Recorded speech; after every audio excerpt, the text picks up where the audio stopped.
तेनाली रामकृष्ण भारतीय इतिहास में एक प्रसिद्ध विदूषक और कवि थे, जो विजयनगर साम्राज्य के राजा कृष्णदेव राय के दरबार में अपनी चतुराई और हास्यप्रद किस्सों के लिए विख्यात थे।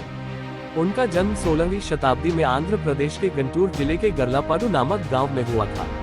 उनका असली नाम गंगाधर था, लेकिन बाद में उन्हें तेनाली रामकृष्ण के नाम से प्रसिद्धि मिली। प्रारंभिक जीवन। तेनाली राम का जन्म एक ब्राह्मण परिवार में हुआ था, लेकिन बचपन में ही उनके पिता का निधन हो गया।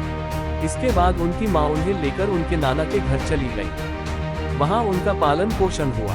तेनाली राम के बचपन के दिन गरीबी में बीते और उन्हें औपचारिक शिक्षा प्राप्त करने का अवसर नहीं मिला, लेकिन उनमें बुद्धिमानी और सीखने की उत्सुकता कूट कर भरी थी। संतों से मुलाकात। कहा जाता है कि तेनाली राम को महाकवि कालिदास की कहानियों से बहुत प्रेरणा मिली। एक दिन उन्होंने विजयनगर के एक साधु से मुलाकात की, जिन्होंने उन्हें देवी काली की पूजा करने की सलाह दी। तेनाली राम ने देवी की कठोर तपस्या की और देवी काली ने उन्हें दर्शन दिए। देवी ने उन्हें हास्य और चतुराई का वरदान दिया, जिससे तेनाली रामकृष्ण एक महान विदूषक और कवि बन गए। विजयनगर साम्राज्य में प्रवेश।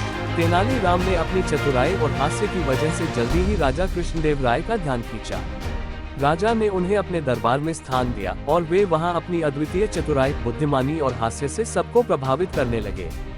उन्होंने राजा के दरबार में कई मुद्दों को सुलझाने में महत्वपूर्ण भूमिका निभाई। उनके चतुराई भरे किस्से और कहानियां आज भी लोगों के बीच लोकप्रिय हैं। प्रसिद्ध कहानियां।